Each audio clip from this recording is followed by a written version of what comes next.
সুপ্রিয় দর্শক, বাংলাদেশ টেলিভিশনের নিয়মিত আয়োজন ফ্যাসিবাদের দিনলিপি অনুষ্ঠানে আপনাদের সবাইকে স্বাগত জানাচ্ছি। আপনাদের সঙ্গে আছি আমি সাইদ খান।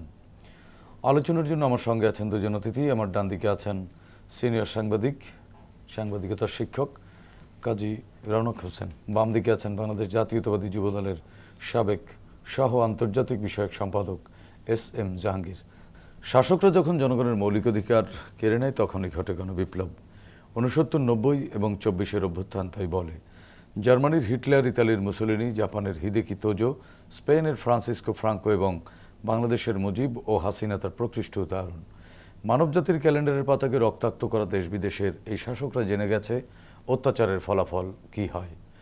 গবেষণামূলক এই অনুষ্ঠানের মাধ্যমে গত সরকারের স্বৈরাচারী ও ফ্যাসিবাদী নীতির ধরনকে আমরা চিহ্নিত করবার চেষ্টা করছি, খুঁজে বের করবার চেষ্টা করছি নাগরিক অধিকার নিশ্চিতের পথ, যাতে ভবিষ্যতে আর কোনো শাসক নাগরিক স্বাধীনতাকে লঙ্ঘনের সাহস না পায়।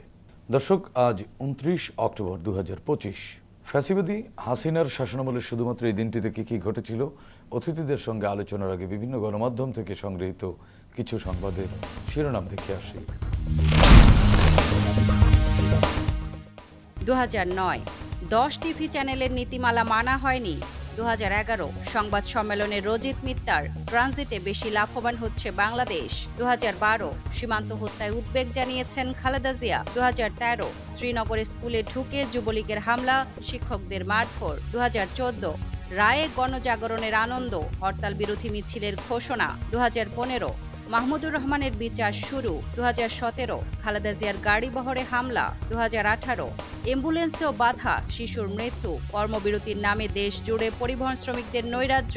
2019 7ই নভেম্বর পর্যন্ত ডক্টর ইউনূসকে হয়রানি না করার নির্দেশ। 2021 সবার আগে আওয়ামী লীগের বিচার হবে, ফখরুল। 2022 র্যাব যে কোনো দুর্যোগে জনগণের পাশে দাঁড়িয়েছে, ডিজি। দর্শক, আমরা শিরোনামগুলো দেখলাম, এবার আলোচনা শুনবো অতিথিদের মুখ থেকে। শুরুতেই যাচ্ছি কাজী রৌনক হোসেন, আপনার কাছ থেকে জানতে চাচ্ছি, একটি সংবাদের শিরোনামে দেখলাম আমরা 2009 সালের সংবাদ, 10টি টিভি চ্যানেলের নীতিমালা মানা হয়নি। ওই সময় আপনি জানেন যে 2009 সালে আওয়ামী লীগ ক্ষমতায় এসেই অনেকগুলো বেসরকারি টেলিভিশনের লাইসেন্স দিয়ে দিল। তারা গণমাধ্যমের স্বাধীনতা বিশ্বাস করে, এই নানান কথাবার্তা বলে দলীয় বিবেচনায় না কিসের বিবেচনায় এই লাইসেন্সগুলো দেওয়া হলো, এবং পরবর্তী চিত্র আমরা কি দেখলাম? অ্যাকচুয়ালি তারা তো দিয়েছিল, এটা কোনো ওই মানে দেশ, সমাজ, সাংবাদিকতার উন্নতি এরকম কোনো চিন্তা করে না। তারা দিয়েছিল একেবারেই দলীয় চিন্তা থেকে, এবং এই চ্যানেলগুলো সবগুলো কিন্তু পরে তাদের প্রচার মাধ্যম হিসাবে তাদের প্রচারিত। হ্যাঁ, এখানে অন্য কোনো কিছু না, স্ট্রেইট ওয়ে এটাই হলো মেইন ব্যাপার। মুখে জাতীয় বলুক যে এটা হবে, ওটা হবে, সাংবাদিকতা উন্নয়ন হবে। কিন্তু গণমাধ্যমের তো বিকাশও ঘটেছে। গণমাধ্যমের বিকাশ ঘটেছে, কিন্তু এটা আমি আপনাকে যেটা বলবো যে আসলে বিকাশ ঘটেছে কি না বা বিকাশের সংজ্ঞাটা কি, এটা আমাদের বুঝতে হবে। কারণ বিকাশ বলতে যা বুঝি, ওগুলো তো বিকাশের চাইতে দলীয় চামচামি, দলীয় প্রচার মাধ্যম হিসেবে বেশি কাজ করেছে। তাহলে সেটা বিকাশ হলো কি করে? মানে 10টা ইকে এনে দেওয়া হলো, মানে ভেন্ডারকে এনে দেওয়া হলো, তা দিলেই তো হবে না। তারা কি কাজ করবে সেটা তো দেখতে হবে। আপনি বলতে পারেন যে হ্যাঁ প্রচুর লোকজনের কর্মসংস্থান হয়েছে, কিন্তু তা তো না। আসলে তারা কি কাজ করছে? তারা কি চুরি ডাকাতি করছে, না তারা সৎ পথে সৎ উপার্জনে কাজ করছে, সেটা তাকে দেখতে হবে। এটা আমরা যদি মনে করি যে শুধু মানে চ্যানেল দিলেই মানে বিকাশ হবে না, চ্যানেল দিলেই বিকাশ হবে না। কিন্তু আমাদের সংস্কৃতির বিকাশ ঘটলো না কেন? এত টেলিভিশন দেওয়া হলো, সংস্কৃতির সংস্কৃতি মুখ বিকাশ- থুবড়ে পড়লো কেন? আমরা তো আমাদের অনেক সংস্কৃতির অনেক অনুষঙ্গ হারিয়েও ফেলেছি। এটার যেখানে মূল- চর্চা বা আরো সমৃদ্ধ হবার কথা ছিল। হ্যাঁ, এটা সমৃদ্ধ হওয়ার কথা ছিল। আমি সে কারণেই বললাম যে শুধু সংখ্যা বাড়লেই বিকাশ হয় না। এখানে দেখেন যে যেটা উচিত ছিল সেটা কিন্তু করা হয় নাই। সংস্কৃতিকে বিকাশ করতে গেলে পরে সেভাবে একটা সিস্টেমেটিক প্ল্যান করে তারপরে এগোতে হয়। ওগুলোর কোনো বালাই নাই। ইচ্ছা হলো অমুককে ধরে এনে দুটো গান গাইয়ে দিল, ইচ্ছা হলো আরেকজনকে ধরে এনে কিছুই করে দিল। তো এইভাবে তো আসলে সংস্কৃতির বিকাশ হবে না। সংস্কৃতির বিকাশ হতে গেলে এটা খুব ধীরে স্থিরভাবে স্লোলি যেতে হবে, এবং একটা দেশ কতটা উন্নত সেটা নির্ভর করে সেই দেশের সংস্কৃতি কতটা উন্নত তার উপরে। এখানে কিন্তু আমাদের সংস্কৃতি ছিল শুধু তেলবাজি এবং দলবাজি। মূল সংস্কৃতি থেকে আমরা অনেক দূরে ছিলাম। আমাদের হাজার বছরের ঐতিহ্য, হাজার বছরের কৃষ্টি, সেগুলো থেকে আমরা অনেক দূরে ছিলাম। এটা কখনোই কাঙ্ক্ষিত ছিল না। পরিবর্তনের পরে কি আমরা সেই জায়গায় ফিরতে পারছি পর্যায়ক্রমে? পরিবর্তনের পরে আমরা কিন্তু ফিরতে পারছি না, বরঞ্চ পরিবর্তনের পরে যে জিনিসটা খুব ভয়ঙ্করভাবে দেখা দিচ্ছে, এটা কিন্তু আর একটা বিপদ সংকেত। সেটা হলো যে এখন আপনি নাচ গান করতে দেওয়া হচ্ছে না বা বাধা দেওয়া হচ্ছে বিভিন্ন জায়গায়। এখন আপনি বলবেন যে এটা তো সরকার বাধা দিচ্ছে না। সরকার বাধা দেখ আর না দেখ, সরকার পরিবেশ তো নিশ্চিত করবে। সরকার তো পরিবেশ নিশ্চিত করবে না। আপনি যত সরকারের আন্তরিকতায় তো ঘাটতি নেই, সরকার চেষ্টাও করছে। না, সরকারের আন্তরিকতায় ঘাটতি নেই, কিন্তু এই সরকারের তো কিছু সীমাবদ্ধতা আছে। একটা নির্বাচিত সরকার আর একটা অনির্বাচিত সরকার, এ দুটোর ভিতরে অনেক পার্থক্য আছে, এবং সেই পার্থক্যটা আমাদেরকে বুঝতে হবে। না বুঝলে কিন্তু অযথা আমরা হয় প্রশংসা করব চামচামি করে, আর নাহলে আমরা অপবাদ দিব অযথা। এতে কোনো লাভ নাই। বাংলা সাহিত্য কথা যদি আসে, সেখানে রবীন্দ্রনাথ থাকবে, যেমন থাকবে নজরুল, যেমন থাকবে লালন, সবাই থাকবে। কিন্তু বেশ কয়েকটা জায়গায় রবীন্দ্রসঙ্গীতের অনুষ্ঠান সেই বলে তাদেরকে পারমিশন দেওয়া হয়নি অনুষ্ঠান করার।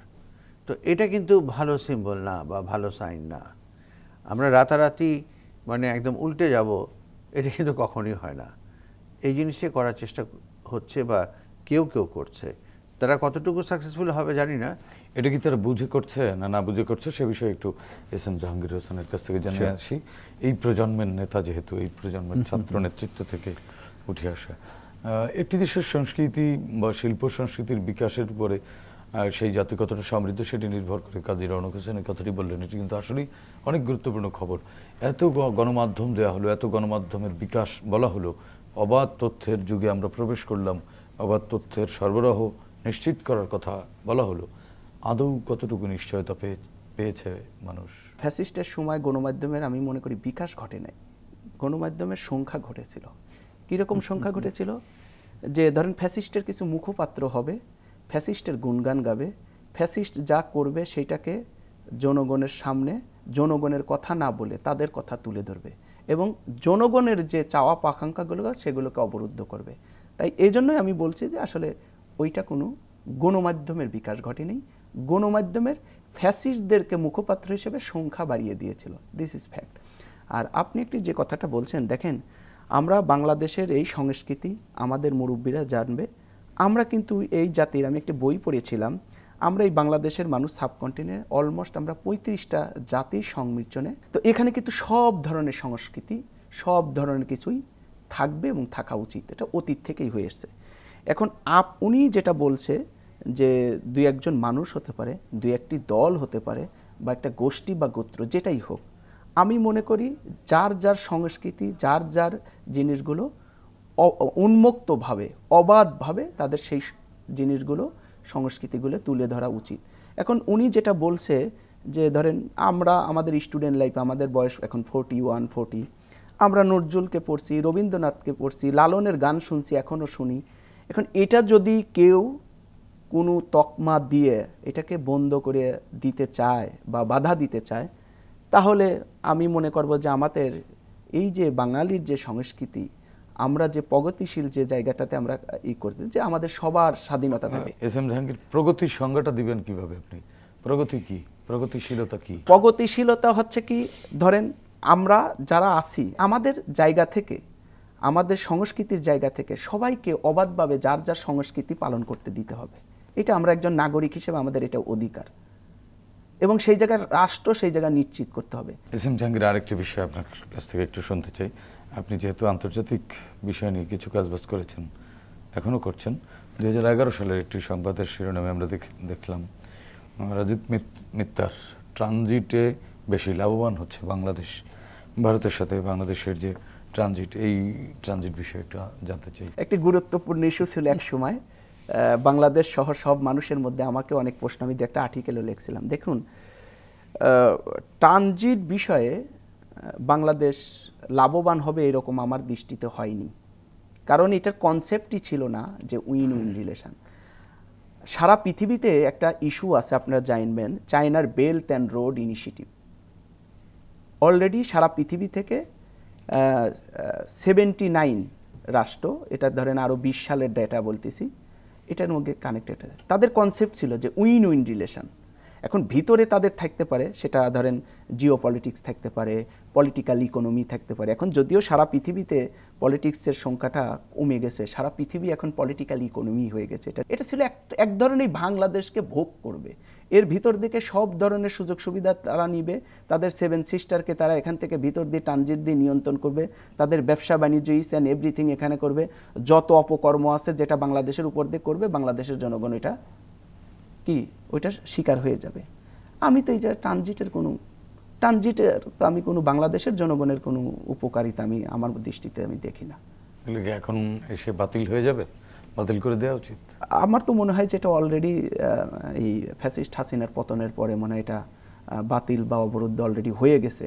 কারণ আপনি দেখেন একটা প্রজেক্ট করেছে ওই যে শেখ মুজিবের নামে কর্ণফুলী টানেল, সেটার কি পরিস্থিতি আপনারা নিজেরা দেখেছেন। তো ওইটার আদৌ দরকার ছিল কিনা সেটা কিন্তু এখন লেখালেখি পেপার পত্রিকা আপনিও দেখেছেন, আপনি একজন সাংবাদিক, আমার সাথে আরেকজন সাংবাদিকতার টিচার আছে, আমরা পেপার পত্রিকায় যতটুকু দেখেছি এই 5ই আগস্টের পরবর্তীতে, এবং কিছুদিন আগেও কিন্তু টানেল নিয়ে কি ফাটল ধরলো বা ই করলো সেটা নিয়ে কিন্তু কথাবার্তা হয়েছে। তো এইরকম প্রকল্প আমাদের পার্শ্ববর্তী একটা দেশের প্রেসক্রিপশনে এবং তাদেরকে রাজি খুশি করার জন্য ট্রানজিট বলেন ইসেন বলছেই তো যে আমরা এমন কিছু দিয়েছি বা যা দিয়েছি ভারত কি মনে রাখা উচিত বা মনে রাখবে, কোনোদিন ভুলতে পারবে না। তো এই জন্য আমি বলছি যে আদৌ এইসব আসলে একটি রাষ্ট্রের, আমি মনে করি বাংলাদেশের জনগণের স্বার্থে তারা দেখে নাই, একটি রাষ্ট্রের স্বার্থকে তারা প্রাধান্য দেওয়ার জন্য এই নানান ধরনের ট্রানজিট বলেন অমক বলেন যেটা দেশের স্বার্থ বিরোধী। এবং আমি বলবো নতজানু পররাষ্ট্রনীতির একটা বিষয় ছিল। যদি জনগণের স্বার্থ দেখতো তাহলে তিস্তা প্রকল্পটা বাস্তবায়ন করতে, আদৌ কি সে বাস্তবায়ন করতে পারছে এটা আপনারা বুঝতে পারেন আপনাদের জন্য। এস এম জাহাঙ্গীর, আপনার কাছ থেকে শুনবো জনগণের স্বার্থ। জনগণের স্বার্থ, জনগণের স্বার্থটাই দেখা উচিত সরকারের, কিন্তু জনগণের স্বার্থ এই দেশে কেউ দেখে না। জনগণকে নিয়ে বাস্তবে চিন্তা করে খুব কম লোকই, এবং এই চিন্তা তারাই করতো যারা সত্যিকার পলিটিশিয়ান ছিলেন আগের। এখন যারা তারা কিন্তু জনগণের চাইতে নিজেকে নিয়ে এবং দলকে নিয়ে বেশি চিন্তা করে। তো ফলে জনগণের চিন্তা আসলে যদি রাজনৈতিক দলগুলো তো দল নিয়েই চিন্তা করবে, কিন্তু দলকে জীবনমুখী জনগণমুখী হতে হবে। হ্যাঁ, সেটা হতে হবে, কিন্তু সেই জায়গাটাতে ওই দূর আমরা যেতে পারি না। আমরা দেখি যে আমরা যেতে পারি নাই, দেখি তো আমাদের সামনে 24 আসলো, এবং যদি এরকম ভাবে চলতে থাকে ভবিষ্যতে আবার আরেকটা 24 আসবে। আরেকটা ব্যাপার যেটা, সেটা আমাদের সবাইকে বুঝতে হবে যে ভারতের সাথে আমাদের বৈরিতা না, ভারতের সাথে আমাদের সামঞ্জস্যপূর্ণ চুক্তি হওয়া উচিত, সমতা। বৈরিতা দিয়ে কিন্তু কোনো ফল লাভ হবে না, আমরা প্রতিবেশী বদলাতে পারবোই না। হ্যাঁ, ভৌগোলিক বা অবস্থানগত কারণে শত্রু হিসেবে থাকলেও প্রতিবেশীই থাকবে। হ্যাঁ, থাকবে। কিন্তু ভারতেরও তো এই জিনিসটি মনে রাখা উচিত। না, ভারতের এখানে মনে রাখার ব্যাপার হলো কি, ভারত তো মনে রাখতো হয়তো বা, ভারত কিন্তু মকবুল হয়ে গেছে না, মকবুল হয়ে গেছে। এবং ভারত তো যেটা হয়েছে যে তারা এই যে 17 বছর যেই মানে আরাম আয়েশ এবং যেই সুযোগ সুবিধা তারা ভোগ করেছে এবং যেভাবে তারা এই দেশের উপরে ছড়ি চালিয়েছে, সেই সুযোগটা যে হঠাৎ করে এইভাবে চলে যাবে এটা তো তারা বুঝতে পারে নাই। যে কারণে তারা এটাকে ঠিক মেনেও নিতে পারছে না। শক্তিশালী রাষ্ট্র হতে পারে, কিন্তু বড়রও তো হুমকিতে পড়তে হবে। আমি বলি যে কখনোই কোনো কিছুই ইগনোর করা উচিত না। যেমন ভারতের বিশাল একটা এরিয়া, চিকিৎসা, পর্যটন, ব্যবসা, এটা কিন্তু পুরো ধস নেমে গেছে। এখন কিন্তু বাংলাদেশের লোকেরা বিকল্প চিকিৎসার জায়গা হিসেবে চীন অথবা থাইল্যান্ড অথবা মালয়েশিয়াতে যাচ্ছে, যারা সামর্থ্য মানে অ্যাভেল করতে পারে। আর ভারতের কিন্তু নিউ মার্কেট দেখবেন লালবাতি জ্বলে গেছে, হসপিটালগুলো একই অবস্থা। এখন ওরা যদি এই দম্ভ না মানে বদলায়, এই দম্ভ যদি তারা ধরে রাখতে চায়, তাহলে তাদেরই ক্ষতি হবে। না, ট্রানজিট ছাড়াও তো ভারতের সাথে আরো অনেকগুলো চুক্তি আছে, অনেকগুলো হিডেন চুক্তিও আছে, আপনার নিশ্চয়ই জানা আছে। সবই আছে। ওগুলো ধরেন যাই হোক, আমরা বাহ্যিকভাবে যা দেখছি সেটা হলো ট্রানজিটটা এবং অন্যান্য ব্যাপার। দেখেন ভিসা নিয়ে যা করছে ওরা, এটা তো কোনো মানে নাই। আমাদের এখান থেকে প্রচুর লোক যেত চিকিৎসার জন্যে, এটা সম্পূর্ণ বন্ধ হয়ে গেছে। এখন এটা করে কিন্তু যেটা হচ্ছে যে তাদের সাথে যেই বৈরিতা তৈরি হচ্ছে, এই বৈরিতার কারণে কিন্তু আমরা বাংলাদেশের লোকজন তাদের থেকে সরে আসছি। কিন্তু জনগণের সাথে তো আমাদের কোনো সম্পর্কের কোনো সমস্যা নাই। সরকার, নরেন্দ্র মোদী এবং তার সরকার, অথবা আরও বিশদভাবে বললে ভারতীয় সরকার, তারা এখানে যেই সুযোগ সুবিধা পেয়েছিল, তারা আওয়ামী লীগের কাঁধে ভর দিয়ে যেভাবে মানে তাদের সমস্ত শাখা প্রশাখা এখানে তারা বিস্তার করেছিল, এটা তো সহ্য করতে, এটা ভুলে যেতে তাদের সময় লাগবে। আবার তারা বাংলাদেশের জনগণের সাথে বা পরবর্তী নির্বাচিত সরকারের সঙ্গে সম্পর্ক উন্নয়নের কথা কিন্তু নানানভাবে বলছেন। আবার বাংলাদেশের জুলাই গণ অভ্যুত্থানে যেই ফ্যাসিস্ট শাসকরা আমাদের মানে তরুণ প্রজন্ম বা নির্বিচারে সাধারণ মানুষের বুকে গুলি চালালো, তাদেরকেই নানানভাবে আশ্রয় প্রশ্রয় দিচ্ছেন। এটি কি মানে কন্ট্রাডিক্টরি কিনা? এটা তো অবশ্যই পারস্পরিক সাংঘর্ষিক একটা, এটা অবশ্যই মানে সেলফ কন্ট্রাডিক্টরি। যদি বাংলাদেশের সাথে সম্পর্ক আদৌ উন্নয়ন করতে হয়, সেই মানসিকতা যদি তাদের তৈরিও হয়, সেক্ষেত্রে তাদের এই মুহূর্তে কি করা উচিত? না, তাদের মুশকিলটা হয়েছে তারা তো পারতপক্ষে মানে আমাদেরকে দেশ হিসেবেই তো গণ্য করতে চায় না। কারণ এটা আমার তো দেখা হয়েছে, তারা তো মনে করে যে এটা অন্যান্য একটা প্রভিন্স, হ্যাঁ, প্রদেশ একটা। এবং আমার সুযোগ হয়েছিল একটা বইমেলা উদ্বোধন দেখতে, যেখানে প্রধানমন্ত্রী হিসাবে শেখ হাসিনা গেছিলেন, এবং তারা একবার না, দুবার না, পরপর 4 বার তাকে মুখ্যমন্ত্রী বলেছে।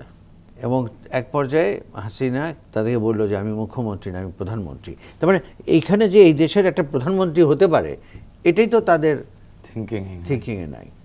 তো এই ব্যাপারগুলো, আর এটা তো হয়েছে তাদের জন্য। এখন তো মানে আমাদের হয়তো বা অনেকের চিকিৎসার জন্য কষ্ট হচ্ছে বা অন্যান্য দিকে সমস্যা হচ্ছে, কিন্তু আমরা তো সেগুলোকে কাটিয়ে উঠছি।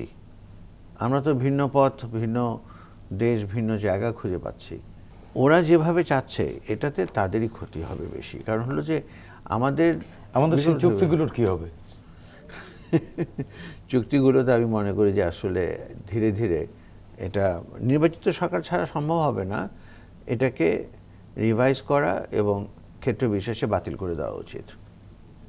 যেগুলো সমতার ভিত্তিতে নেই, এক পেশে চুক্তি। হ্যাঁ জি, রনক হোসেন, আরেকটি বিষয় আপনার কাছ থেকে একটু আলোচনা শুনতে চাই। 2013 সালের খবর, শ্রীনগরে স্কুলে ঢুকে যুবলীগের হামলা, শিক্ষকদের মারধর। কেমন ছিলেন আপনারা? আমরা তো মোটেই ভালো ছিলাম না, এবং সবচেয়ে বড় কথা হলো যে শিক্ষকদের গায়ে হাত দেয়া, সে তার সরাসরি ছাত্র হোক কিংবা ছাত্রলীগ নামধারী হোক, এটা কিছুতেই বরদাস্ত করা যায় না। কিন্তু তারা এটা করেছে, পথে ঘাটে করেছে, এবং রেজাল্টটা যেটা হয়েছে, এই 17 বছরে শিক্ষার মান এত নিচে পড়ে গেছে।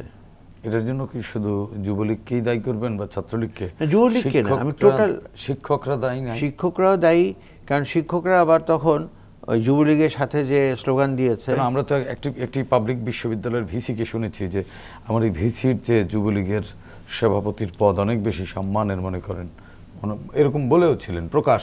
হ্যাঁ, উনি বলেছিলেন, কারণ তখন ব্যাপারটা তাই ছিল। তখন ব্যাপারটা তাই ছিল।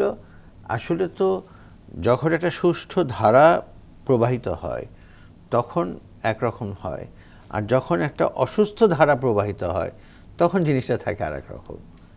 তো এইগুলো সব হলো অসুস্থ ধারার এক একটা অংশ। আর আমি যেটা বলবো যে শুধু ছাত্রলীগকে দোষ দিয়ে লাভ নাই, টোটাল সিস্টেমটা এবং সরকারই কিন্তু এই যে শিক্ষার মান পতনের জন্য সম্পূর্ণভাবে দায়ী। আমি আপনাকে একটা ছোট্ট ঘটনা বলি। ঢাকা ইউনিভার্সিটিতে 17টা ডিপার্টমেন্ট খোলা হলো, কোনো প্রয়োজন নাই, একেবারেই কোনো প্রয়োজন ছিল না। কারণ একটা ডিপার্টমেন্টকে ভেঙে 3টা 4টা 5টা ডিপার্টমেন্ট করা হলো। কি উদ্দেশ্য? উদ্দেশ্য হলো একটাই, যে ওখানে যাতে আওয়ামী সমর্থিত শিক্ষক নিয়োগ দেওয়া যায় এবং তারা যেন পরবর্তীতে ভোট দিয়ে ইউনিভার্সিটি কন্ট্রোলটা আওয়ামী সমর্থিত শিক্ষকদের হাতে দেয়। আপনি দেখেন যে 17টা ডিপার্টমেন্ট খোলা হয়েছে, তার মানেটা কি? আর 17টা ডিপার্টমেন্ট আপনি খুললেন, হুট করে আপনি টিচার পাবেন কোথায়? টিচার পেতেও তো সময় লাগবে, স্পেশালিস্ট টিচার। তো ফলে ওখানে অ্যাপয়েন্টমেন্টগুলো ওরকম হয়েছে। অ্যাপয়েন্টমেন্ট হওয়ার পরে যখন ছাত্রছাত্রী নিয়েছে তখন সেটাও ওরকম হয়েছে, যেমন শিক্ষক তেমন ছাত্রছাত্রী তেমন সব কিছু, কিন্তু তেমন পড়াশোনা। আবারও বলবো যে এটা যে কত বড় অন্যায় এবং একটা দেশের শিক্ষার কত বড় ক্ষতি করেছে এটা আপনি চিন্তা করতে পারবেন না। এস এম জাহাঙ্গীর, যে কথা রৌনক ভাই আলোচনা করছিলেন শিক্ষা নিয়ে, শিক্ষা ব্যবস্থাকে এক কথায় বলবো যে একটা ধ্বংস করে দিয়ে গেছে ফ্যাসিস্ট শেখ হাসিনা। আপনিও তো ওই সময় পড়াশোনা করে বের হয়েছেন, তার মানে আপনিও কি গার্বেজ হয়ে বেরিয়েছেন? আমি তো শেখ হাসিনার সময় পড়াশোনা অলমোস্ট প্রায় শেষের দিকে, কিন্তু আমাদের কারিকুলামটা কিন্তু আগের কারিকুলাম ছিল। ধরেন কি হয়েছে, একটা সময় গেছে শেখ হাসিনার শাসন ব্যবস্থায়, আমার ওয়াইফ একজন স্কুল টিচার, আমি নিজে তার খাতা দেখছি। বিষয় হচ্ছে যে পাশ করা মানে ফেল করা কঠিন ছিল, পাশ করা ইজি ছিল। আপনাকে আজকে একটা উদাহরণ দিই আমার পরিবার দিয়ে। আমার একটা ভাতিজা, আমার মেজো ভাইয়ের ছেলে, সে পড়াশোনায় ওরকম না, মানে অনীহা, কোনোভাবেই সে করবে না। সে টেস্ট পরীক্ষায় 12টায় 11টায় 11 সাবজেক্টে ফেল করছে। দিস ইজ ফ্যাক্ট, আমার পরিবার দিয়ে উদাহরণ দিচ্ছি। মেট্রিক পরীক্ষা দিছে, আমার পরিবারের সবাই জানি যে সে আর পাশ করা সম্ভব না, এবং সে মেট্রিক পরীক্ষা দিয়েছে 4.75 পেয়েছে। How it possible? এবং এমন একটা ব্যবস্থা ছিল, শিক্ষকদের নির্দেশনা দেওয়া ছিল যে কেউ ফেল করলে তাকে জবাবদিহি করতে হয়েছে। উনি শিক্ষক মানুষ, সেটা বলতে পারবো না, যেহেতু খাতা মার্কিং করেছে, দেখেছে। শিক্ষা ব্যবস্থা এই জায়গায় শেষ করে ফেলছে। আর আপনি বলছেন ছাত্রলীগ যুবলীগ শিক্ষা ব্যবস্থা, এটা আপনি বলছেন না, আপনি এদেরকে আপনি কি বলতেছেন? উনি একটা বলে ফেলেছে। ধরেন ফ্যাসিস্ট শেখ হাসিনা, উনি যেভাবে চাইতো সেইভাবে তার বাইরে সবাইকে করতে হতো, এবং তার যারা লেসপেন্সার ছিল এবং সেইটাকে ইমপ্লিমেন্টেশন করতো সমস্ত জায়গায়। তো শিক্ষা ব্যবস্থা উনি যেভাবে চেয়েছে, বিচারপতি মানিক যে আজকে জেলের মধ্যে, আওয়ামীপন্থী যারা অ্যাডভোকেট লয়ার, তারা শেখ হাসিনার সাথে গণভবনে দেখা করেছে ওই সময়ের ঘটনা, যখন ওই যে নিয়োগ হলো। তো তখন আমি সুপ্রিম কোর্ট, হাইকোর্ট এবং জজ কোর্টে মামলা নিয়ে দৌড়াদৌড়ি করতে হয়। ম্যাডাম 18 সালে যখন ফেব্রুয়ারিতে 8ই ফেব্রুয়ারি ম্যাডামকে যখন, সেই সময়ের ঘটনাটা, তখন শেখ হাসিনার কাছে সমস্ত আওয়ামী লীগপন্থী গেছে, বলছে যে তাদের ভাষ্য, ম্যাডাম বলুক আর আপা বলুক আর যেই বলুক, যে ও তো কিছু জানে না, মানে সাংবাদিক কি আইনের কিছু জানে। ওই যে একজন সিনিয়র প্রেসিডিয়াম সদস্য ছিল, উনিও এখানে গেছেন, নামটা ভুলে গেলাম এই মুহূর্তে, ইউসুফ হোসেন হুমায়ুন। হ্যাঁ, তখন শেখ হাসিনা নাকি এদেরকে অর্ডার দিয়েছে, মানে ভিতরের থেকেই, যেহেতু একজন আর একজনের সাথে শেয়ার করে, তো বলছে যে ও আপনারা ড্রাফট করে দিবেন, ও স্বাক্ষর করবে, কিন্তু বিচারপতি ওই হবে। হয়েছে তাই। এবং তার কাকে দেখছেন যে সীমান্তে থাকি কলাপাতায় কলা পাতা কচু পাতায় শুয়ে থাকতে হয়েছে। অ্যাডভোকেট, ডাক্তার, তাদেরকে একেবারেই প্রফেশনালি এবং ওইটাই এক্সপার্টিস হতে হয়। ডাক্তার যেমন তার এক্সপার্টিস না হলে রোগী পেশেন্টই হয়ে যাবে, অ্যাডভোকেটেরও কিন্তু ওরকম পড়াশোনা বা এগুলো থাকে। আমি একটা জিনিস খালি একটু অ্যাড করতে চাই যে আমরা শুধু বলছি যে শিক্ষায় ধস নেমেছে, শিক্ষায় কেন, জীবনের প্রতিটা স্তরে নৈতিকতার একটা বড় অবক্ষয় হয়েছে। প্রত্যেকটা ইনস্টিটিউটকে ধ্বংস করা হয়েছে। প্রত্যেকটা ল বলেন, ডাক্তারি বলেন, সবকিছু প্রত্যেকটা ইনস্টিটিউটকে ধ্বংস করে দেওয়া হয়েছে। দুইজনের কাছে ছোট ছোট করে জানতে চাইব। প্রথমে কাজী রওনক হোসেন, আপনার কাছ থেকে একটু জানতে চাচ্ছি যে এই ধ্বংসস্তূপ থেকে আমাদের বেরোতে তো হবেই, এবং আমার সেই স্বপ্ন এবং প্রত্যাশা নিয়েই তো 24শে জুলাই গণ অভ্যুত্থানে রাজপথে সাধারণ মানুষ নেমে এসেছিল। কি করে আসলে উত্তরণ ঘটাবো কি করে? আমরা সংস্কার সংস্কার বলে অনেক চিল্লাই, কিন্তু প্রথমে আমার নিজেকে সংস্কার করতে হবে, নৈতিকতা সংস্কার, নিজের নৈতিকতা সংস্কার করতে হবে। এটা যদি করতে না পারি তাহলে যত চিল্লাই কোনো লাভ হবে না। রওনক ভাই, এস এম জাহাঙ্গীর, নৈতিকতা সংস্কার করব কি? নৈতিকতা সংস্কার আমি আপনাকে বলি, আগে আমার নিজেকে বদলাইতে হবে, আমার মন মানসিকতাকে বদলাতে হবে, সিদ্ধান্ত নিতে হবে যে আমি বদলাতে চাই। আমি আপনাকে একটা উদাহরণ দেই। টেলিভিশনে যখন একটা রাষ্ট্রের প্রধানমন্ত্রী বলতো সকালে ঘুম থেকে উঠে যে আমি জনগণের ভোটে আসছি, তো এমনও ঘটনা গ্রামের কিছু আমাদের মা বোনেরা, এমনও ঘটনা হয়েছে আমি প্র্যাকটিক্যালি দেখছি, উনি যখন এইটা এসে বলছে গ্রামের ওই ল্যাঙ্গুয়েজ ব্যবহার করে আমি মুখে আনতে চাচ্ছি না, টেলিভিশনে লাথি মারেছে। অর্থাৎ এইরকম খারাপ ভাষায় বলেছে যে সে মিথ্যা দিয়ে শুরু করতেছে। আপনি দেখেন একটা জেনারেশন, আমি উনিও স্টুডেন্টদেরকে পড়াইছি, আমি একটা সময় পড়াইছি, এখন আমি মানুষকে নিয়ে কাজ করি, লেখালেখি করি। আমি একটা জিনিস দেখেন, আমাদের একটা জেনারেশন যাদের বয়স 32, তারা তাদের মানসিকভাবেই হয়ে গেছে, অ্যাবজর্ব করে ফেলছে যে সব কিছুই মনে হয় অনৈতিকতা দিয়ে শুরু করতে হবে। দেখেন, মনে করেন সবাই এরকম চিন্তা করে আমি স্যারের কাছে যাব একটা অনৈতিক আবদান নিয়ে। এই 17 বছর যাদের বয়স 32, এই জেনারেশনটা এরকম চিন্তা হয়ে গেছে যে সাইদ ভাইয়ের কাছে যাবে, সাইদ ভাই বলল যে এটা তো নিয়মের মধ্যে পড়ে না, উনি আপনার নিয়ে একটা নেগেটিভ একটা হয়ে যাবে। কারণ 17 বছরে হাসিনাই রাষ্ট্রের সর্বোচ্চ জায়গা থেকে, রাষ্ট্রের সর্বোচ্চ ব্যক্তি হয়ে এবং তার মন্ত্রী পরিষদ হয়ে যখন অনিয়মকে নিয়মের শিল্পে নিয়ে আসছে, তখন একটা জেনারেশন ওইটা দেখে শিখে ফেলছে। আর একটা জিনিস আপনি বলি বদলাবেন কিভাবে, আমি বদলানো নিয়ে এখনো সন্দিহান, এবং আমি মনে করি এটা ভেরি মাচ ডিফিকাল্ট। কেন ডিফিকাল্ট? আমি আমাদের অনেক সময় বক্তব্য, আমি যখন ইউনিভার্সিটির প্রেসিডেন্ট ছিলাম এবং বিভিন্ন জায়গায় বলতাম এটা বদলানো অনেক কঠিন। শেখ হাসিনা, আমি প্রায়ই বলতাম, এখন না আগেই বলতাম, যে শেখ হাসিনা যা করছে এবং যা করে যাচ্ছে, এইটা আমাদের দেশের অর্থনীতিক, শিক্ষানীতি, ইচ অ্যান্ড এভরি জায়গায় মিনিমাম 50 বছর পিছিয়ে দিচ্ছে। অর্থাৎ এটাকে ওভারকাম করার জন্য, রিকভারি করার জন্য 50 বছর লাগবে। আপনি দেখেন এই সরকার কি পারতেছে ওইভাবে করতে? ইচ্ছা থাকা সত্ত্বেও পারতেছে? আমাদের শহীদ প্রেসিডেন্ট জিয়াউর রহমানকে যে দায়িত্ব নিতে হয়েছে, আপনি 72 পরবর্তীতে দেশের দুর্ভিক্ষ এবং কোনো জায়গায় শৃঙ্খলা ছিল না, ছিল সেনাবাহিনী, না ছিল পুলিশ বাহিনী, এটা আপনারা ভালো জানবেন, উনি ভালো বলতে পারবে। সেই জায়গাটা ক্রান্তিকালে কিন্তু আমাদের এই শহীদ প্রেসিডেন্ট জিয়াউর রহমানকে দেশের জনগণের জন্য, দেশের জন্য দায়িত্ব নিতে হয়েছে। এবং আগামীতে শেখ হাসিনা যা করে গেছে, এই যে 50 বছর দেশকে পিছিয়ে গেছে, এই জায়গায় কিন্তু দায়িত্ব, এখন অনেক দল গেল মাঠে কাজ করছে, অনেকেই অনেক কথা বলতেছে, কিন্তু একজন আমি রাজনৈতিক কর্মী এবং আমার লেখালেখির ভিতরে আমি যেটা বুঝতে পারতেছি, আগামীতে এই ক্রান্তিকালে এই দেশের জনগণকে এবং ওই মানসিকতার লোক নিকবে এবং তার উত্তরসূরি হিসাবে এখন আমি জানি না, যারা লেখক এবং যারা নিরপেক্ষ এবং যারা সমালোচক, তারাও বলতেছে দেশের এই ওভারকাম করার জন্য এই ক্রান্তিকাল থেকে বিএনপিকেই দরকার।